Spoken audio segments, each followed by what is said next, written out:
बिस्मिल्लाहिर्रहमानिर्रहीम। अजीज़ान मन, आपको आपके भाई आदिल राजा का सलाम पहुंचे। मैं आपको इस लाइव स्ट्रीम सेशन में खुश आमदीद कहता हूं। अजीज़ान मन, आपको पता है कि सुप्रीम कोर्ट के अंदर जो है इस वक्त क्या गदर चल रहा है। जजेस जो हैं वो कू कर रहे हैं। बिल्कुल नून लीग की हुकूमत है और नून लीग बिल्कुल वही काम दोबारा जजेस के जरिए चीफ जस्टिस को काबू कर रही है, जिस तरह सैयद सज्जाद शाह साहब के खिलाफ जो काम किया गया था। लेकिन यहाँ पे सिर्फ नून लीग जो है वो उसकी शरारत कार फरमा नहीं है। यहाँ पे वाज़े तौर के ऊपर इस्टेब्लिशमेंट की प्रायोरिटी वन इस वक्त जो है वो सुप्रीम कोर्ट को काबू करना और इलेक्शन डिले करवाना है, जिसकी वजह ये समझी जा रही थी कि अक्टूबर के अंदर प्रेसिडेंट भी चेंज हो जाएगा और अक्टूबर में जो है वो चीफ जस्टिस भी नया आ जाएगा। लेकिन अब ये भी सर हैदर मेहदी ने न्यूज़ ब्रेक की है कि आर्मी चीफ अपनी महफिलों में, अंदरूनी महफिलों में, शाम के वक्त जो खसूसी महफिल लगती है उनमें कह रहे हैं कि जी सितंबर में रिको डिक की जो है वो पैसे आ जाएंगे। उन्होंने $70 बिलियन ले आना है या $17 बिलियन ले आना है। बिल्कुल उसी तरह की बातें हो रही हैं जिस तरह इन्होंने DGISPR से बयान डलवाए थे स्टॉक एक्सचेंज ऊपर जाने का, डॉलर नीचे जाने का। ये खुशफहमी के अंदर बैठे हैं कि सितंबर तक मुल्क बचा रहेगा। और इस वक्त बाकायदा तौर के ऊपर जोर आजमाई की जा रही है सुप्रीम कोर्ट के अंदर। जराए का ये दावा है कि जस्टिस जमाल मंदोखेल जो है वो ISI इंटरनल विंग के जो है बहुत करीब हैं। बिल्कुल उसी तरह जिस तरह जस्टिस अतर मनल्ला जो हैं वो उनके करीब है। मैं इसके ऊपर डिटेल प्रोग्राम कर चुका हूं।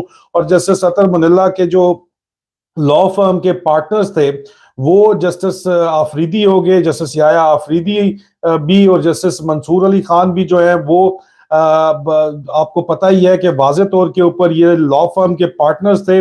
और जो है वो नवाज शरीफ साहब के केसेस वगैरह भी ये लोग लेते रहे और अब ये जो है चीफ जस्ट सुप्रीम कोर्ट के चीफ जस्टिस हैं। और जराए का ये दावा है कि इन तीनों के उस्ताद जस्टिस काजी फायज ईसा उर्फ इनकलाबी हैं, जो कि जिन्होंने जो है वो चीफ जस्टिस का रास्ता बंद कर दिया गया है। और चीफ जस्टिस को अब वाज़े तौर के ऊपर इस्टेब्लिशमेंट की तरफ से पैगाम भेजा गया है, जो गालिबन कामरान खान साहब को इस्तेमाल किया गया है इस पैगाम के लिए बराह रास्त। और कामरान खान साहब ने जस्टिस जमाल मंदोखेल का ही बयान लगा के, इस तरह के वो बयानात कामरान खान साहब देते ही रहते हैं और कामरान खान साहब को इस काम के लिए इस्तेमाल भी किया जाता है। क्राइम रिपोर्टर थे वो, जाहिर बात है उनको खबरें चाहिए होती हैं और खबरें, स्कूप्स जो हैं वो ISI से बेहतर कोई देता नहीं है पाकिस्तान के अंदर। ये मेरा जाती तजर्बा है। बहरहाल कामरान खान साहब ने जो है ये पैगाम इस्टेब्लिशमेंट का वाज़े तौर के ऊपर कन्वे किया है कि आप रिजाइन कर दें, इसके बाद अब कोई कसर बाकी नहीं रही। पाकिस्तान अब तबाहकुन अदालती बहरान के करीब पहुंच गया है। चीफ जस्टिस ऑफ पाकिस्तान अपना ओहदा छोड़ दें और यह इलेक्शन मुतल्लिक तमाम मामलात फुल कोर्ट के हवाले कर दें। बेहतर होगा कि अब सीनियर तरीन मुअज़्ज़िज़ जज जस्टिस काजी फायज ईसा की सुप्रीम कोर्ट फैसला दे कि क्या पाकिस्तान में इलेक्शन आइन की रूह के मुताबिक हो, निगरान हुकूमतें 90 रोज बाद फारिग हो जाएं या मजीद 6 माह का इजाफी काम करती रहें। बदकिस्मती से अब इन मामलात में चीफ जस्टिस अता बंदयाल बेंच का कोई फैसला काबिल कबूल नहीं होगा। मतलब एक तरीके से जो है वो जस्टिस उमर अता बंदयाल से बराह रास्त इस्तीफे का मुतालबा किया गया है एस्टेब्लिशमेंट की तरफ से।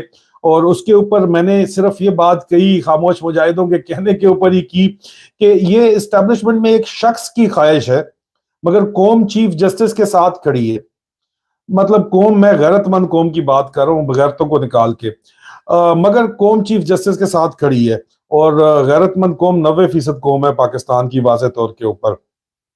सोचना पड़ेगा कि ये एक बमुकाबला 22 करोड़, वो एक कौन है हम सब जानते हैं। ये जो एक बमुकाबला 22 करोड़ का टाकरा मुल्क को कहां पहुंचाएगा और इस एक की आखिर ऐसी क्या मजबूरी, क्या कमजोरी है या क्या कमजोरियां हैं जो चोरों के सरदार के पास आ गई हैं। कुछ लोग कह रहे थे, यहाँ पे पूछ रहे थे, व्याह तो नहीं करा बैठा किधर उन्होंने, व्याह से ये कोई आगे की बात लग रही है। और शाम के वक्त जो फैसले हो रहे हैं वो वाज़े तौर के ऊपर यहाँ पे नजर आ रहे हैं।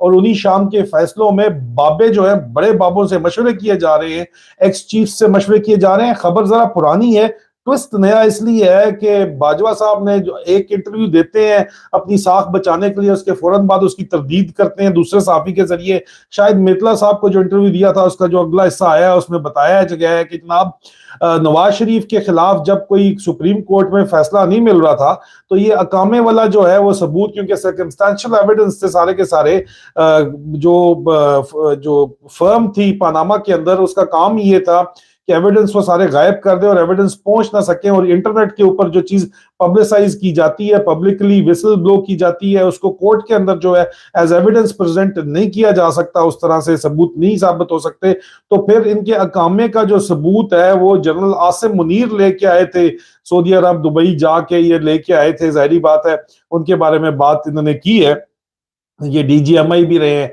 डीजीआईएसआई भी रहे हैं। तो ये फौरन जो है वो जनरल आसिम मुनीर को जो है वो दरमियान में उस जगह लात क्यों मारी है जनरल बाजवा ने, लोग ये सवाल अब आके कर रहे हैं। तो इसको आप सिर्फ लिंक कर लें चंद हफ्तों पहले या एक दो माह पहले जो बड़े बाबों ने मशवरे दिए पिंडी के अंदर कि अगर फौज की इज्जत बचानी है तो बाजवे को और जनरल फैज हमीद को थ्रो अंडर द बस कर दो और इनकी इंक्वायरियां भी खुला दो और इनका एहतसाब भी कर दो और जो उसके बाद पाक पवित्र आप हो जाओगे। लेकिन ये सोच है, जर्नैलों ने अपना इक्तदार बचाने के लिए बाजवे को रगड़ने का जो फैसला किया है, जिसके लिए अब इस वक्त चेयरमैन नैब जो जनरल नजीर भट्ट लाए गए हैं वो वाज़े तौर पे जनरल आसिम मुनीर कैंप से उनका ताल्लुक है। जनरल आसिम मुनीर के बहुत ही करीब तरीन जो है वो बंदे हैं, उनके खास बंदे हैं, और कहा यह जा रहा है कि उन्होंने हर किसी की फाइलें तैयार की हैं और इसलिए उनकी फाइलें तैयार करना शुरू कर दी हैं। डीजी इंटरनल विंग डीजीसी में जनरल फैसल नसीर उर्फ डर्टी हैरी ने उनकी अपनी फाइल भी तैयार कर ली है। उनको काबू करने के लिए लाया तो उनको इमरान खान को काबू करने के लिए गया है, लेकिन जनरल बाजवा हाल ही में 16 बलूच जो उनकी यूनिट है उसके फंक्शन के अंदर आके भी कह के गए हैं कि हम इमरान खान को रगड़ने लगे हैं। नया चेयरमैन नैब उन्होंने बड़क मारी, मैंने लगाया, लेकिन तुक ही नहीं बनती, क्योंकि जनरल नजीर भट्ट को नौकरी जनरल बाजवा ने नहीं दी थी सिर्फ और सिर्फ कि उनको पसंद नहीं करते थे। अब जनरल आसिम मुनीर के साथ उनके करीबी ताल्लुक की वजह से एक तो चेयरमैन नैब आए हैं, और उसके अलावा लग ये रहा है कि जनरल आसिम मुनीर ने जनरल बाजवा के ससुर की डिक्टेशन लेना छोड़ दी है। पड़ोस में उनके ससुर रहते थे, उनको पिछले 6 साल से आदत पड़ी हुई थी, आदतें उनकी खराब हुई थी, सीधा आर्मी हाउस में किसी भी वक्त जनरल रिटायर्ड एजाज अमजद घुस जाते थे और डिक्टेशन देते थे। अब भी उन्होंने करने की कोशिश तो जरूर की है, एक आध दफा उनको कर्टसी की वजह से बर्दाश्त किया है, लेकिन शाम की महफिल में अब उनको शामिल नहीं किया जा रहा। और जनरल आसिम मुनीर को मशवरा दिया गया है कि बाबे को साइड के ऊपर करो और जो तुम्हें बाकी बाबे एक्स आर्मी चीफ्स कह रहे हैं उनकी बात सुनो। ये इस सारी सूरत हाल के अंदर क्योंकि एक्सेस मेरे ख्याल में बंद हो गई है जनरल बाजवे के ससुर की, उसकी उसको जो वार्निंग फायर एक कहते हैं फौजी टर्मिनोलॉजी है कि आपने कहीं स्पेकुलेटिव फायरिंग करते हैं, वार्निंग फायरिंग करते हैं जब आपको शक हो कि दुश्मन है, और उर्फ आम में इसको जो है वो हवाई फायरिंग कहा जाता है। ये जनरल बाजवा ने हवाई फायरिंग की है जनरल आसिम मुनीर की तरफ कि मैनू भी बहुत कुछ पता है, मेरे को वीडियो भी बढ़िया ने, लेकिन फिर भी जनरल आसिम मुनीर का लगता है कि मामला उससे भी बड़ी कोई कमजोरी जो है, जनरल बाजवे से भी बड़ी कमजोरी, उसके ससुर से बड़ी की भी कमजोरी जो है वो लगता है कि चोरों के सरदार के पास है। जो जनरल बाजवा पूरे का पूरा मुल्क रगड़ने के लिए यहाँ पे तैयार बैठे हुए हैं, लेकिन ये जनरल बाजवा की जो भी कार्रवाई है ये हवाई फायरिंग की गई है वाज़े तौर के ऊपर। अजीजा नेमन, अगर आप सुप्रीम कोर्ट में चीफ जस्टिस को सपोर्ट इस वक्त बजाते खुद नहीं करेंगे, सुप्रीम कोर्ट के बाहर जाके उनके हक में उनको सपोर्ट नहीं करेंगे, तो जजों ने तो उनको जाहिर बात है ये तमाम बड़े लोगों के जो है वो वकील हैं जो यहाँ पे बैठे हुए अभी जज बन के, और यहाँ पे जो हालात जिस तरह के बने हुए हैं वहां पे बिल्कुल वही पुरानी बात अफलातून वाली नजर आ रही है कि कानून मकड़ी का वही जाला बन के रह गया है जिसमें कीड़े मकोड़े तो फंस जाते हैं लेकिन बड़े जानवर उस जाले को फाड़ के निकल जाते हैं, और बड़े जानवर आपको पता हुआ है कि कौन से हैं और कहां से फाड़ के निकले हुए हैं। तो अजीजा ने मन, अगर उनकी हमेशा से ये गिला रहा है कि जी हमें सपोर्ट नहीं किया गया, हमें अवाम सपोर्ट नहीं करती, तो अब वक्त है आप चीफ जस्टिस को सपोर्ट करें। اب وقت ہے آپ سوشل میڈیا پہ بھی ان کو سپورٹ کریں, پبلکلی بھی ان کو سپورٹ کریں, تاکہ یہ کنسنسس ڈیولپ ہو, پبلک کنسنسس ڈیولپ ہو کہ چیف جسٹس اپنا فیصلہ کرنے کے حق میں, اپنے قانون اور آئین کے مطابق فیصلہ کرنے میں قوم عوام ان کے ساتھ کھڑی ہوئی ہے. کوئی بہت سے قانونی نقطے جو ہیں وہ چیف جسٹس خود بھی نکال سکتے ہیں. کوئی جسٹس قاضی فائز عیسیٰ اوپر آسمان سے اتر کے نہیں آیا ہوا کہ وہ اپنی مرضی کا جو ہے یہاں پہ قانون اس کو بتا رہا ہے, چیف جسٹس کو بتا رہا ہے, بہت جلدی اس کو پڑھی ہوئی ہے. اور ساتھ ہی جو مشورہ دیا جا رہا ہے چیف جسٹس کو ریزائن کا, اس کا مطلب ہے کہ چیف جسٹس واضح طور کے اوپر ان کے قابو نہیں آ رہے, اور چیف جسٹس جو ہے وہ علیحدہ کھڑے میں ہیں, اور وہ پرنسپل سٹانس اپنا لے کے کھڑے میں ہیں, اور اسٹیبلشمنٹ ان کو علیحدہ پریشرائز کر رہی ہے, آئی ایس آئی اپنے ججز کے ذریعے ان کو علیحدہ پریشرائز کر رہے ہیں, اور ان کو پتا ہے کہ اگر فل بینچ بن گیا تو یہ ہمارے کنٹرول میں نہیں آئیں گے. اس لیے فل بینچ بنانے سے روکنے کے لیے یہ ڈرامے بازی پاکستان میں کی جا رہی ہے. عزیزان من, اگر آپ اپنی آزادی چاہتے ہیں تو آپ کو پھر چیف جسٹس کے ساتھ یہاں پہ کھڑے ہونا پڑے گا, تاکہ وہ آئین اور عوام کے حق میں فیصلہ دے سکے. انشاءاللہ بشرط زندگی بہت جلد آپ لوگوں سے دوبارہ ملاقات ہوگی.